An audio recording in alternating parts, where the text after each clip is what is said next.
I am Uncle Sam, the Yankee Doodle Dandy, the spirit of freedom, the voice of the people, and I'm here to give it to you straight. Listen up, America.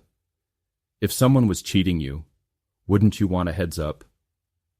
If your so-called leaders were playing you for a fool, wouldn't you want to know? Well, I'm here to tell you the truth, because no patriot should be left in the dark. For decades, there's been a con job running under your nose. It's called the Southern Strategy, a slick political maneuver designed to manipulate voters, particularly in the South, by stirring up fear and division while making it seem like they were working for you. Spoiler alert, they weren't. Let's roll back the clock to the 1960s. The civil rights movement was gaining ground, and certain politicians saw an opportunity. They knew some white voters weren't happy about desegregation and federal oversight, so instead of openly opposing civil rights, because that would be too obvious, they started using coded language, things like states' rights, law and order, and small government. These weren't just policy positions. They were dog whistles meant to keep power in the hands of the few while stringing you along. Then came Watergate. The scandal that rocked the nation left the Republican Party in shambles, with members abandoning ship and voters losing trust. The party was bleeding, and something had to be done. Enter Lee Atwater. In the 1980s, he resurrected the Southern Strategy with even more finesse, refining the language to be subtler but no less effective.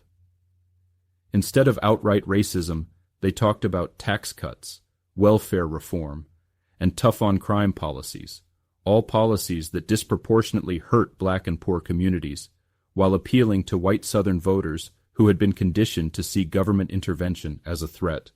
It was manipulation at its finest. Fast forward to today, and guess what? These tactics haven't gone anywhere. Politicians are still running the same game, feeding you distractions, using fear to control your vote, all while the real power and wealth get funneled upwards. And what's the result?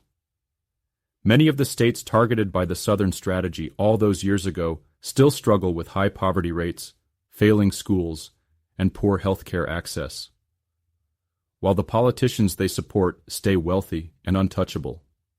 Think about it. If these politicians were actually working for you, wouldn't your community be thriving? Wouldn't your roads be fixed, your hospitals fully staffed, and your paycheck worth more? Instead, they keep you busy fighting culture wars while they pass policies that make the rich richer and leave working-class Americans of all races scraping by. Here's the truth. Plain and simple. They're not working for you. They're using you. And that's not just bad politics. That's un-American. While you're out here struggling, they're in smoke-filled rooms making deals, cutting funding for your schools, and selling off your future to the highest bidder. They convince you to blame the wrong people while they laugh all the way to the bank. But listen up, because here's the good news. You don't have to be played anymore. Knowledge is power. Understanding this scheme means you can break free from it. It means voting for policies and leaders who actually invest in your communities, in your schools, in your health care, not just the ones who give you catchy slogans while doing nothing to help you. So the next time a politician tells you they're on your side, take a step back. Look past the talking points. Ask yourself, are they actually working for me, or are they just using me? Because no real American likes being bamboozled. And now that you know, you don't have to be. Stay sharp, stay informed, and remember, don't mess with US,